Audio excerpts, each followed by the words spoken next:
هل تعتبر ولاية تكساس ولاية أمريكية أم ولاية مكسيكية؟ خلونا نرجع بالزمن للوراء لعام 1845. Ladies and gentlemen, may I direct your attention to something quite extraordinary, quite incredible.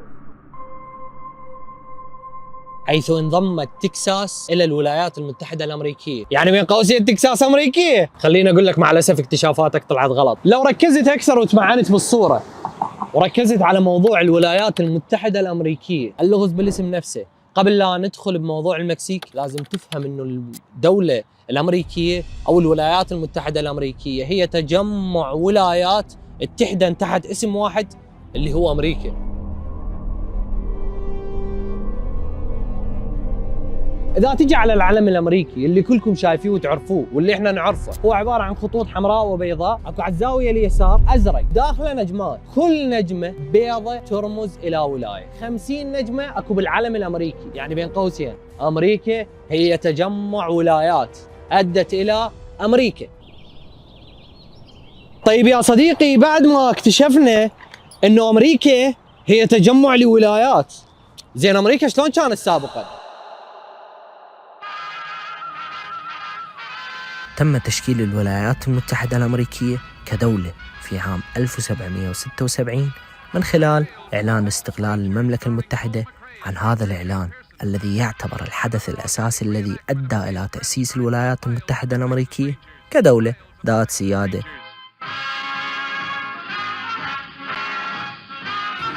طيب نرجع للأحداث في القرن التاسع عشر في عام 1835، حيث كانت تكساس تابعة للمكسيك، يعني تكساس مكسيكية.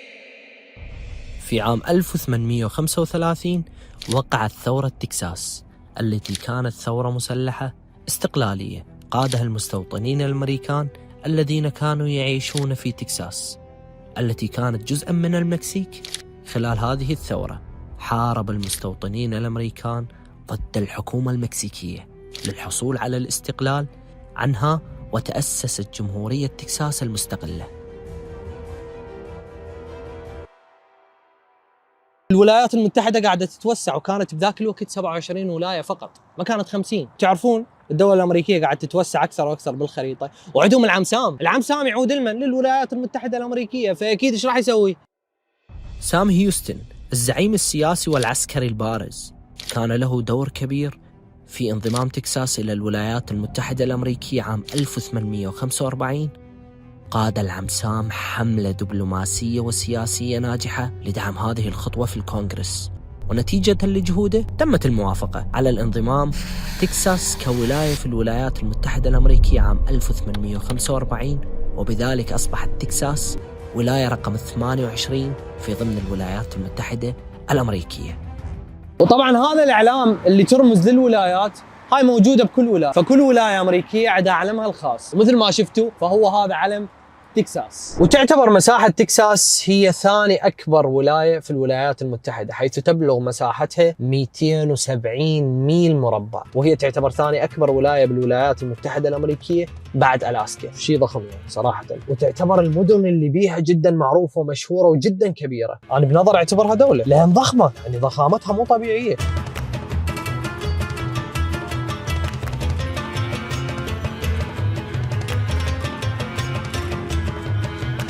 طيب هل من بعد ما أخذوها الأمريكان سابوها؟ لا أكيد.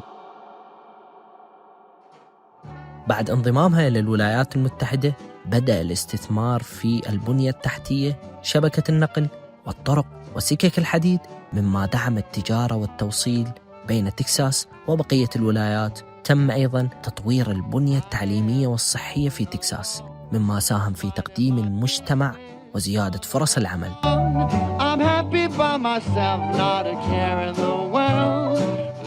وأكيد ما ننسى دخول أكبر الشركات الأمريكية وغير الأمريكية في أسواق تكساس. الشركات العالمية كلها دخلا في تكساس، هذا اللي يعطي قوة اقتصادية. وصراحة أنا الآن في أكبر متاجر أمريكا اللي موجودة في تكساس، أوكي حبايبي، ألا وهو سامز كلاب. أوقف قبل لا تكمل المقطع، تأكد أنك مشترك ويانا بالقناة، وحاول تحط اللايك على هذا المقطع، وحاول أنك تنشر وتعلق أيضا، لأن هذا يعني لي الكثير. طبعا طلعنا من الاسواق، والان تعالوا خلوني اشوفكم المجتمع اللاتيني او المكسيكي في تكساس، واللي طبعا يمثل اكبر جاليه موجوده في تكساس، ومو فقط تكساس، الكثير من الولايات. ليش؟ لانه هذه اراضيهم كانت. طبعا محلاتهم بكل مكان حبايبي، ومو بس هذا فقط، يعني حتى تقدر تشوف اعلامهم موجوده في كل مكان. اوكي، يعني هسه عندك هذا العلم المكسيكي.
فمثل ما قاعد تلاحظون حبايبي، اغلب المطاعم اللي موجوده هنا في تكساس هي تعود للجاليه المكسيكيه، ومثل ما جاي تشوفون مكسيكان ريستورانت.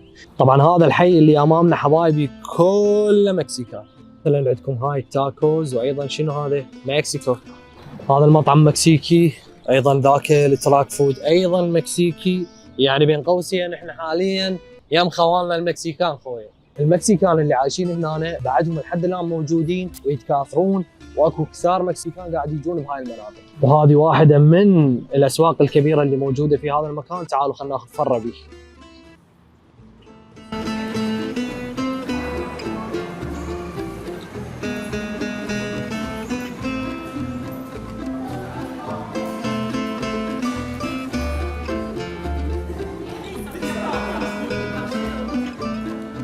طبعا كل شيء هنا تحصلوه عباره عن اشياء مكسيكيه بحته. لاحظوا لي طريقتهم تقديم اللحم، شوفوا شلون يقدموها، يقصقصوها ويحطوها هنا. صراحه حبيت الطريقه، لحم مثروم ودجاج وكل شيء موجود، وكل شيء بسعره، وعباره عن خانات زجاجيه هيك. طبعا اللاتينيين او المكسيكان مشهورين بهذا البريد اللي هو عباره عن تورتيا اتوقع يسموه.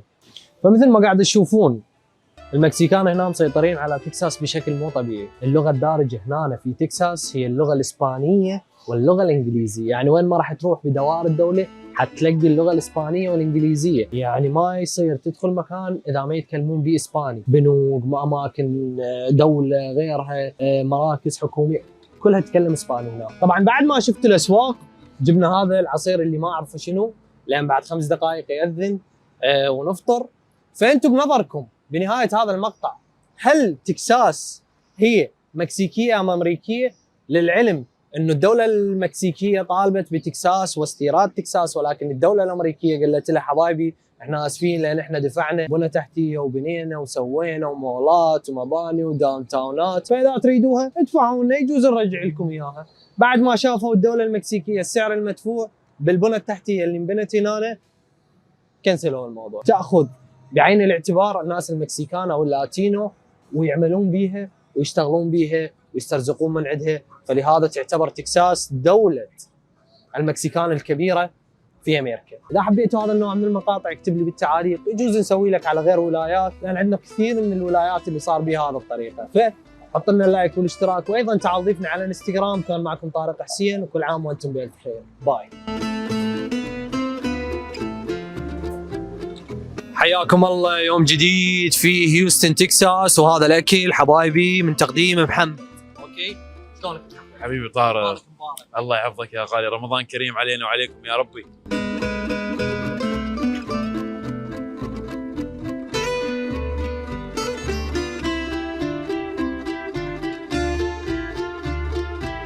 خلينا ناكل ونرجع لان انا ما حبيبي.